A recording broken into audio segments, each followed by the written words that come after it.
Baik, Assalamualaikum warahmatullahi wabarakatuh. Selamat sore, selamat berjumpa kembali dalam mata kuliah Teknologi Pakan. Ini adalah pertemuan keempat kita dalam semester ini. Mudah-mudahan Anda semua sehat selalu dalam kondisi musibah COVID yang sudah menginternasional, mendunia. Anda tetap jaga kesehatan, jaga jarak, physical distancing ya. Ini merupakan lanjutan dari materi sebelumnya tentang pengolahan bahan pakan. Sebelumnya adalah secara mekanik dan secara fisika. Nah, sekarang kita lanjutkan secara pengolahan kimia.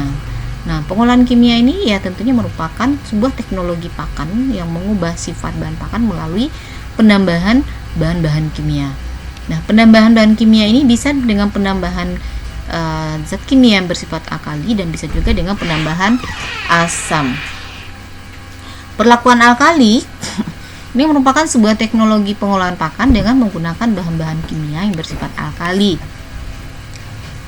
yaitu NaOH, KOH, CaOH2, bisa amonia, anhidrous, ada gas atau cairan, ada urea, garam, amonium, atau bahan-bahan lain. Malah bisa menggunakan feses ayam, bisa menggunakan urin sapi, atau malah menggunakan abu gosok.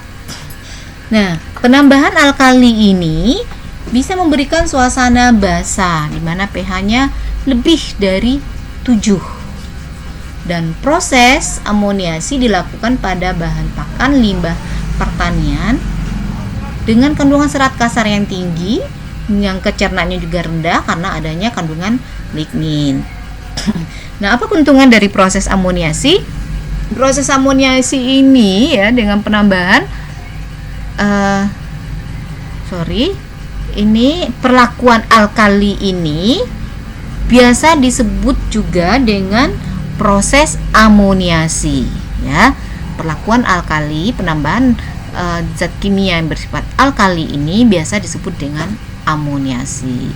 Jadi keuntungan dari proses amoniasi ini bisa menambah kandungan protein kasar, atau boleh lebih tepatnya ini dapat meningkatkan kandungan protein kasar. Itu boleh dibilang sekitar 3-10% loh peningkatannya, dan ini dalam bentuk nitrogen, bukan dalam bentuk protein NPM. NPM itu adalah non protein nitrogen. Nah, meningkatkan jumlah zat makanan tercerna atau bisa disebut dengan TDN, total digestible nutrient, itu sebesar 3-23%. Meningkatkan konsumsi pakan 20-27%.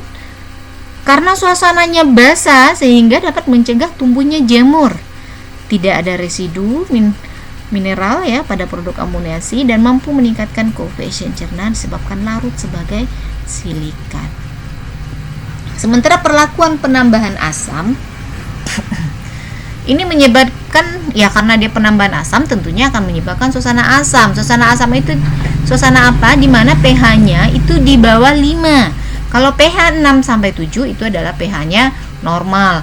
5 ke bawah itu adalah asam dan 7 ke atas adalah basa. Jangan sampai Anda yang tidak memahami rank-rank dari pH tersebut. Jangan sampai tadi bilang 7 suasananya basa atau 5 suasananya netral. Malu loh, Anda sudah mahasiswa.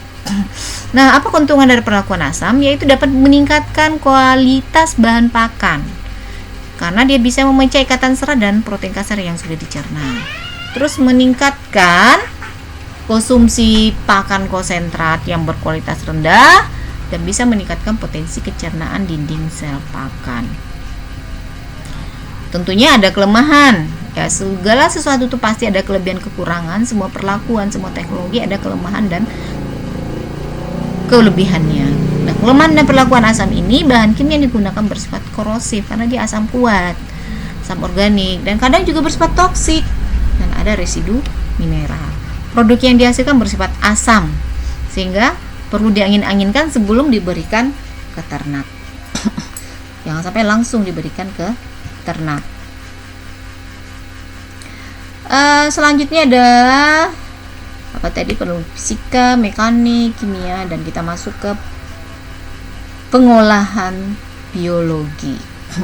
Pengolahan secara biologi ini ada 4, ada silase ya, ada perlakuan mikroba, ada perlakuan enzim, dan terakhir ada probiotik dan prebiotik. Ini disebut dengan pengolahan atau teknologi pengolahan secara biologi. Kita lihat silase.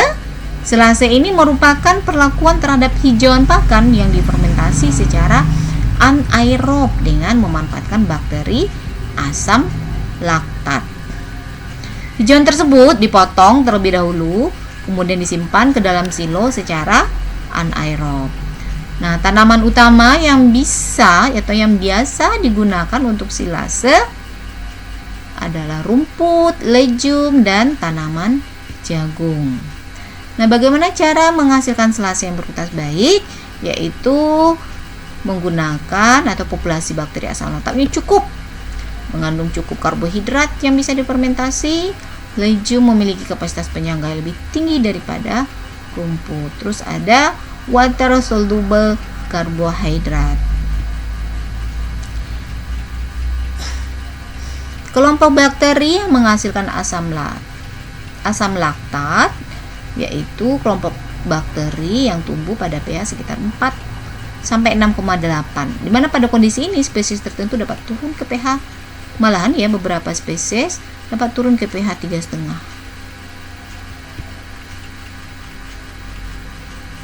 Perlakuan biologi yang lainnya adalah perlakuan mikroba, yaitu menggunakan mikroba seperti jamur dan bakteri yang biasa disebut dengan fermentasi. Jadi perlakuan mikroba yang menggunakan jamur atau bakteri atau mikroba lainnya itu biasa disebut dengan perlakuan teknologi fermentasi. Jadi fermentasi merupakan sebuah teknologi yang menggunakan mikroorganisme tertentu ya, bukan semua mikroorganisme, tapi mikroorganisme tertentu untuk membentuk bahan pakan baru, di mana terjadi proses perubahan glukosa menjadi alkohol seperti etanol, asam laktat, dan hidrogen. Mikroba yang biasa digunakan adalah mikrobia selulitik ya untuk mendegradasi serat kasar seperti fungi, bakteri, dan yeast yang dapat mendegradasi mikroba yang mampu mengeliminasi zat antinutrisi. Nah, kelebihan perlakuan secara fermentasi adalah waktu singkat dan efisien, tidak tergantung cuaca, tetapi perlu kondisi optimum bagi pertumbuhan mikrobanya. Ya, lingkungan kondisi tertentu itu seperti suhu, kelembapan, pH, dan lainnya.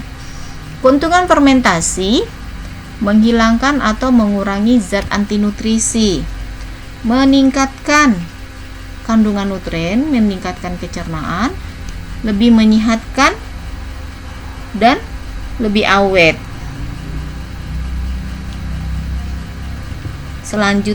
Perlakuan selanjutnya adalah teknologi menggunakan enzim. Ya, ini juga merupakan teknologi pengolahan pakan. Yang enzim ini biasanya dilakukan dengan penambahan enzim pada bahan pakan tersebut. Nah, penambahan enzim secara langsung biasanya dilakukan dengan menggunakan enzim kasar atau disebut juga dengan crude enzim yang dihasilkan oleh mikroba. Enzim dihasilkan oleh mikroba itu masih berupa crude kasar, sehingga waktu yang dibutuhkan singkat dan efisien, tetapi preparat enzim digunakan mahal. Enzim yang dihasilkan mikroorganisme adalah protolitik, selulitik, hemiselulitik, dan seterusnya. Nah, bagaimana kriteria keberhasilan penerapan enzim pada pakan ternak?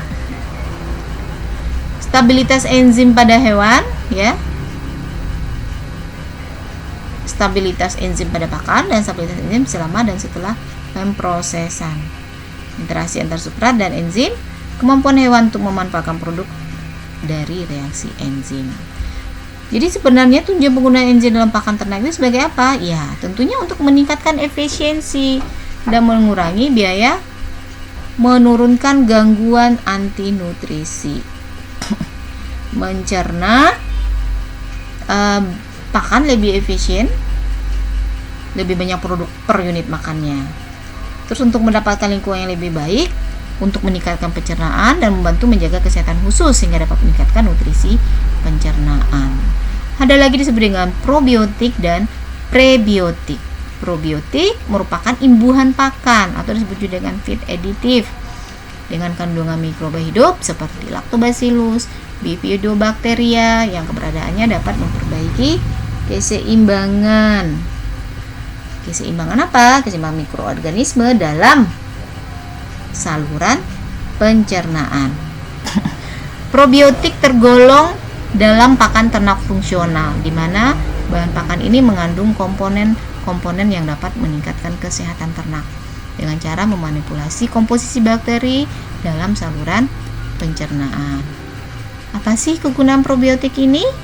Ya, tentunya bertujuan untuk meningkatkan efisiensi penggunaan pakan, menurunkan kadar kolesterol daging ayam, daging bisa telur itik, menurunkan jumlah bakteri patogen dalam usus ya, mengurangi pencemaran bau amonia.